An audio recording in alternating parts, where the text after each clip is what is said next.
15.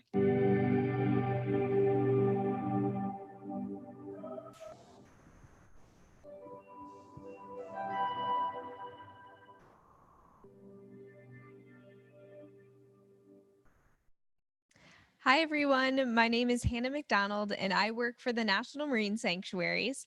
Today, I'm coming to you from the Inner Space Center here at the University of Rhode Island. The rest of the expedition team is out off the coast of Massachusetts on board the research vessel Connecticut, which is operated by the University of Connecticut. Right now, you're looking at some drone footage shot yesterday of the expedition team on board the research vessel Connecticut in Stellwagen Bank National Marine Sanctuary. So the expedition team is out in Stellwagen Bank looking at the seafloor for different types of ecosystems and shipwrecks. This expedition was funded from NOAA, or the National Oceanic Atmospheric Administration, to Woods Hole Oceanographic Institution to conduct the latest and greatest state-of-the-art ocean research using marine technology and the technology that allows us to connect to you today. So they're sending data and video up to a satellite, down back to us here at the University of Rhode Island, to the ship and to your classrooms, allowing us to bring what was once inaccessible right to your screen. So during this program, it's going to be interactive, which means that you get to talk to the expedition team. And the way that it's going to work is that we're going to have designated question and answer periods with our research team. So I will cue Joe, the host of Exploring by the Seat of Your Pants, to open the floor to your classroom to ask these questions. So these questions can be anything about, hey, what marine species did we just see? To, how did you get your job as a marine scientist? The team is super eager to hear from you, so make sure to remember your questions. Today's program is specifically focused on the science part of the expedition. So we're going to bring in our biology and archaeology principal investigators to the screen so that you can ask them questions. For an overall view of what this expedition has looked like, I'm going to show you a video now. 842 square miles, 2.5 in this video. 100 feet deep, enough to submerge the Seattle Space Needle, the final resting place of hundreds of shipwrecks, and one of the top 10 whale-watching destinations in the world. Created in 1992, Stellwagen Bank National Marine Sanctuary lies 25 miles off the coast of Boston. It's home to a rich assortment of marine life, including Atlantic cod, haddock, flounder, bluefin tuna, and many species of whales, including the critically endangered North Atlantic right whale. And all this life attracts many visitors. Over 500,000 whale watchers visit the sanctuary each year. The crossroads of critical fishing grounds and shipping routes for centuries, Stellwagen Bank National Marine Sanctuary also contains vast numbers of shipwrecks, ranging from wooden sailing ships to modern fishing trawlers. These wrecks are both windows into the past and important habitats for marine life. Stellwagen Bank Sanctuary is one of 14 marine protected areas within the National Marine Sanctuary System, a network encompassing more than 600,000 square miles of underwater parks. Managed by the National Oceanic and Atmospheric Administration, the sanctuaries promote responsible, sustainable use of ocean and Great Lakes resources. They also serve to connect people to the ocean so they can better understand its critical roles in climate, weather, and human health. To foster that connection, NOAA awarded funding to Woods Hole Oceanographic Institution, often referred to as WHOI, to conduct state-of-the-art research. Based on nearby Cape Cod, WHOI is the world's oldest and largest nonprofit ocean research and education institution. Using tools and technologies pioneered at Woods Hole, we can bring live dives, research, and exploration over the internet in real time to you.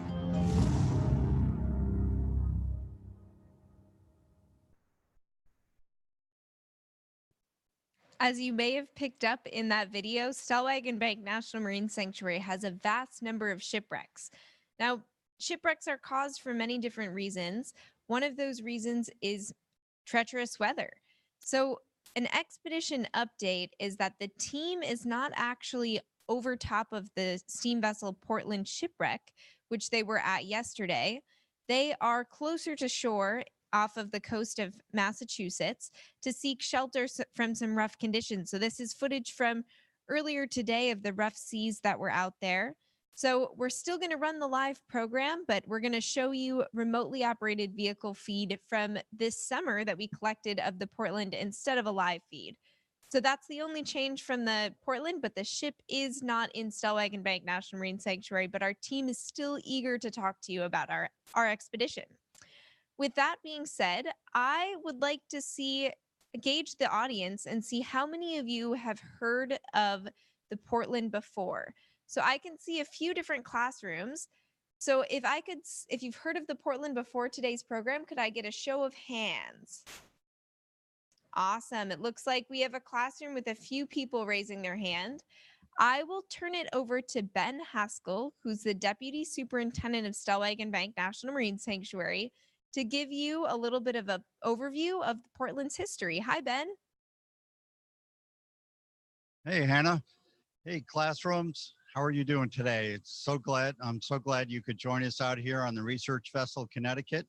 And as Hannah explained, unfortunately, due to weather, we're not over the Portland right now, but it's good to be able to talk to you anyway. And I wanted to explain a little bit about the history of the Portland itself. But it's been 16 years since I last observed this wreck on the seafloor in Stellwagen Bank Sanctuary.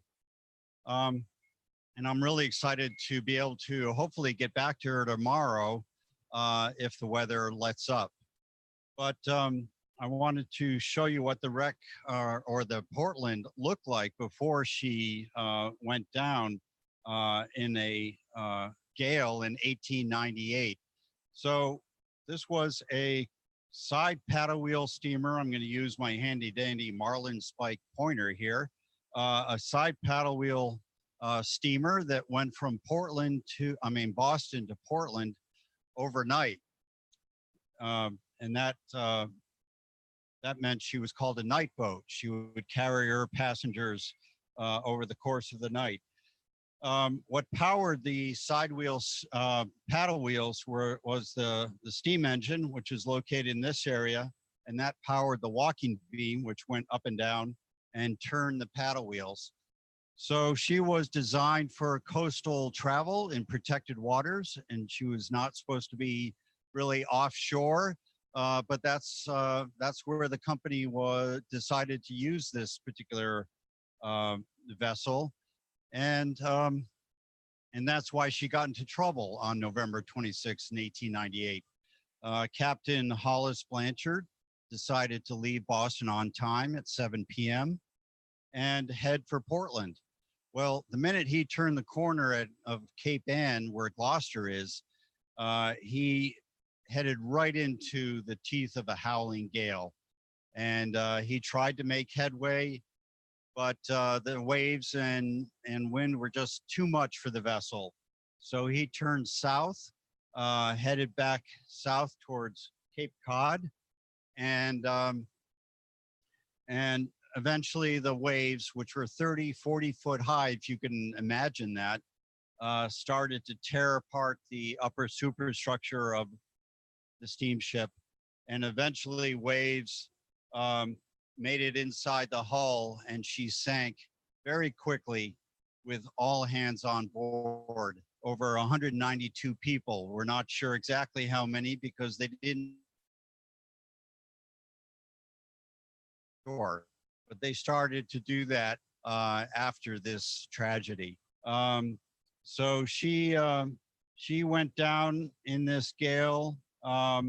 And a lot of the crew members were actually African Americans from Portland, Maine, and they were members of the Abyssinian Meeting House, which had to close its doors because they lost so many members.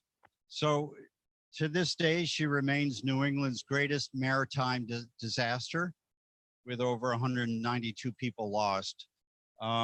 and we like to try to get back to her every year if possible. Sometimes the weather prevents that, but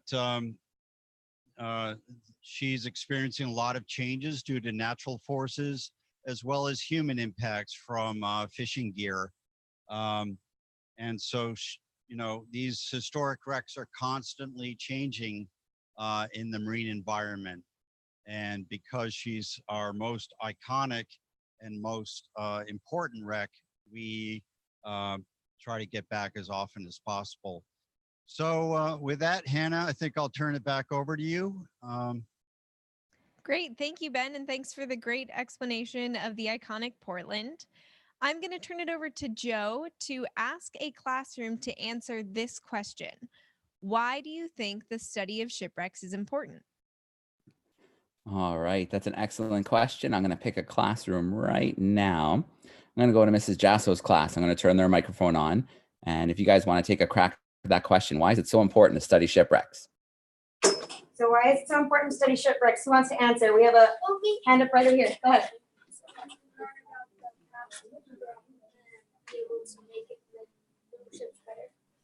So we can learn about the past and what? Make the newer ships better. To make newer ships better. Oh. Good. Is there anyone else that wants to answer one more answer? Jared.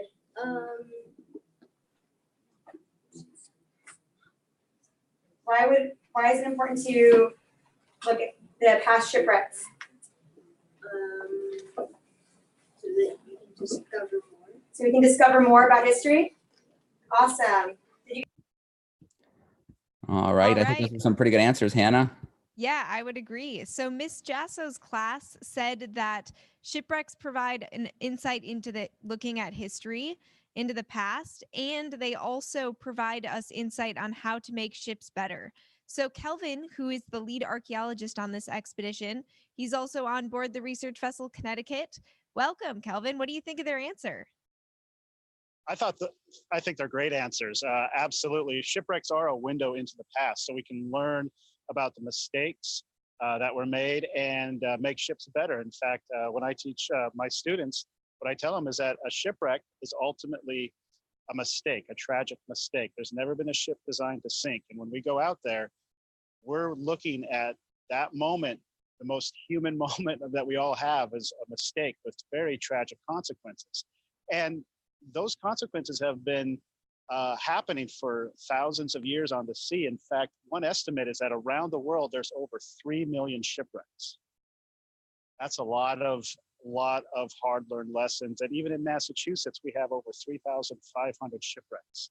And our project is to focus on the one Portland, which sank in 1898. So we understand why it sank. And as a maritime archaeologist, it's my job to go down and start to piece the clues together like an underwater detective. It's very exciting, but I can't go down myself at a depth of 500 feet where the Portland rests. Instead, I rely on an amazing team who put together some of the best technology in the world, including right behind me, this cute little guy is the ROV, a remote underwater operated vehicle, which is like an underwater drone, to go under and take pictures, gorgeous pictures of the bow, of the paddle wheel that turned, the ships would go forward and maybe that broke, and also very intimate artifacts such as plates and cups. These were the dinnerware that the 193 passengers might have eaten on that night when the ship sank. And I have that responsibility to go out there and try to figure out what happened so we can learn from the past for the present, and also to give voice to these people who, their final resting place, one of the important parts of a shipwreck is we have to understand that this is really a memorial. This is a gravesite. People did not get to go home to their family and loved ones. They were going from Boston to Portland.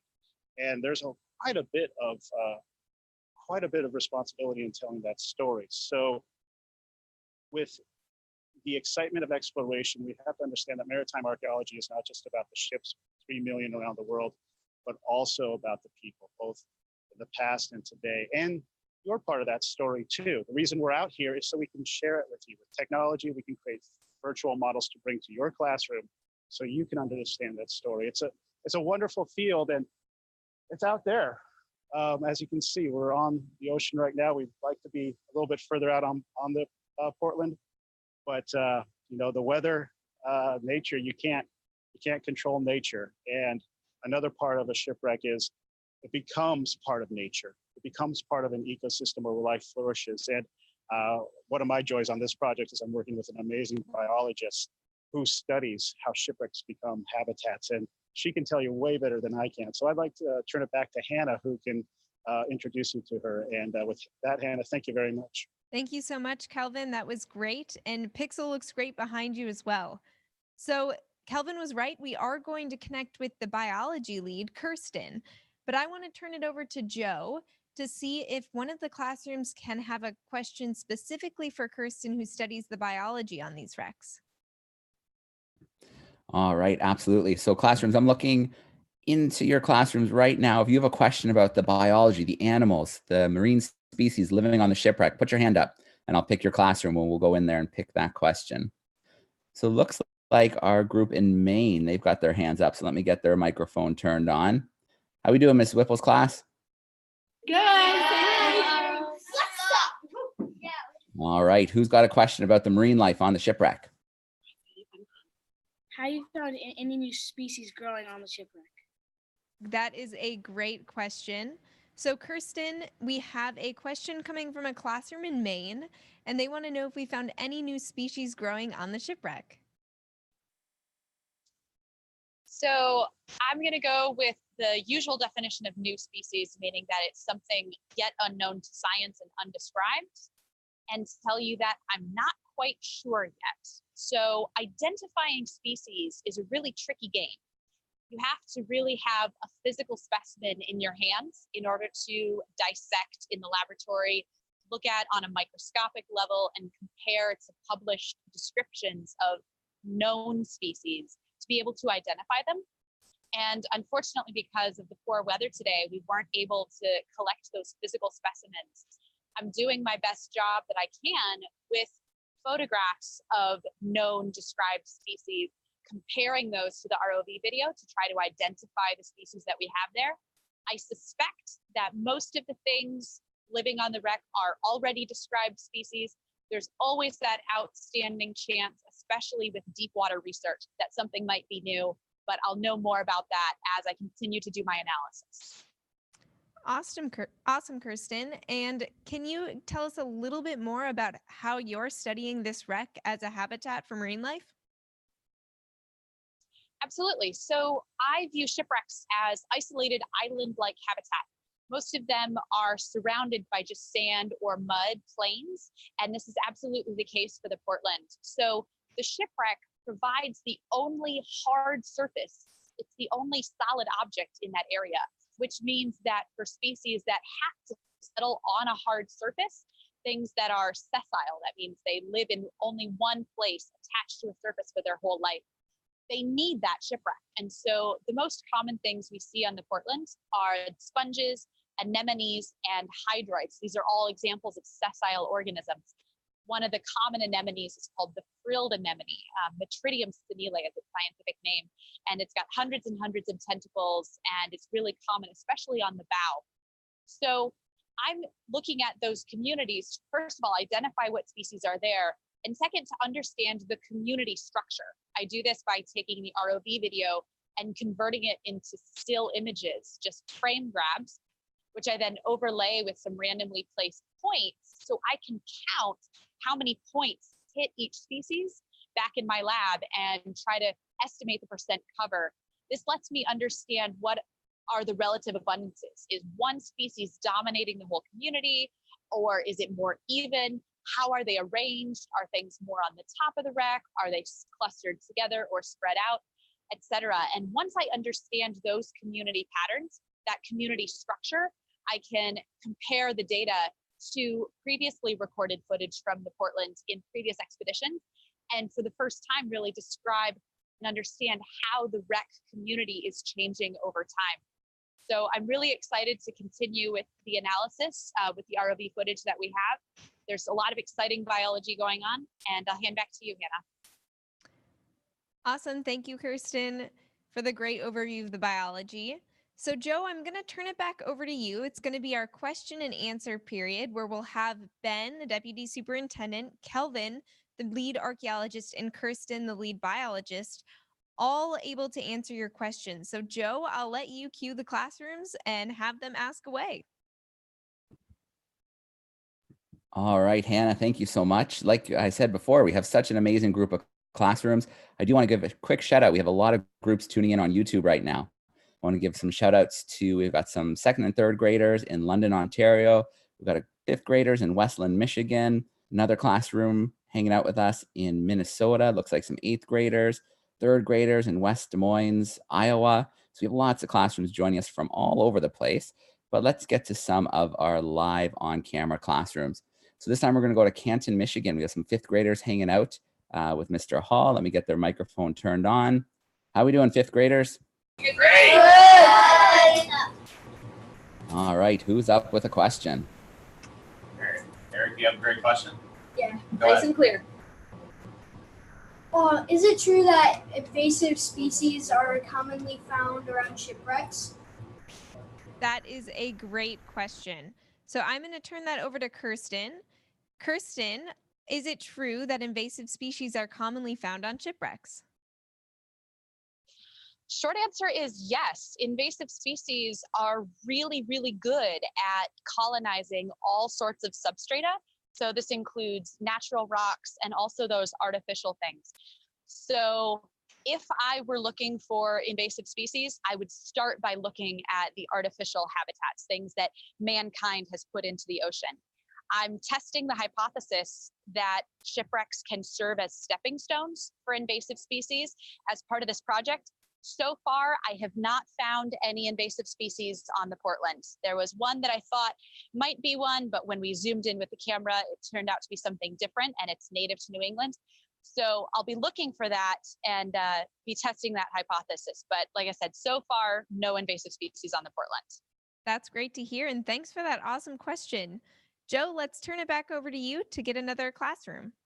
All right, we're going to head to Guelph, Ontario this time. We have a whole bunch of students hanging out with Mrs. Furnival. Let me get their microphone turned on because I bet they're pretty loud. How we doing, boys and girls? Good. Okay, we have a mix of grade 2s and grade 3s and grade 5s here. And we have a student who has a question. Come on up. How much shipwrecks have been sunken? That's a great question. Thank you. I'm going to turn that to Kelvin. Kelvin, how many shipwrecks have sank? How many shipwrecks have sank? That's a really interesting question. As I mentioned before, we know that there's 3 million around the world estimated of ships underneath the sea or in the waters. Now, some, interestingly enough, don't always sink.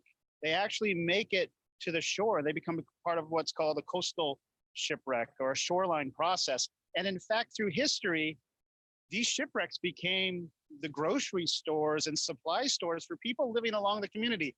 They didn't have big grocery stores like as we do today. They would actually see a shipwreck and there'd be cargo. They could find new clothes or the timber for building their houses. So as I said, there are about 3 million shipwrecks. And then in Massachusetts, there's 3,500. But some of those actually are buried in the sands. And that's part of maritime archaeology as well. Great. Thank you, Kelvin. Joe, I'll go back to you for another classroom. All right, absolutely. We're going to go to St. John's, Newfoundland this time. We've got some 4th graders hanging out with Mrs. Hudson. Let me get their microphone turned on. Let's see how they're doing. How's it going, boys and girls?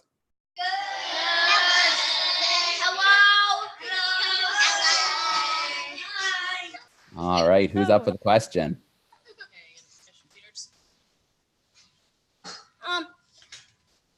Shipwrecks? Are they caused by like over 100 things, or like is there just like a few things that are caused by them? That is a great question. I will turn it back over to our team. So the question is, are shipwrecks caused by like over 100 things or just a few things? I'm going to pass that to Ben. What are the main causes of shipwrecks? Yeah, the main causes of shipwrecks are, of course, bad weather, like we're having last night and today, and also vessel-vessel collisions. Sometimes vessels sink because they hit an object, which is called an elision, actually. Sometimes that object is a marine mammal. Those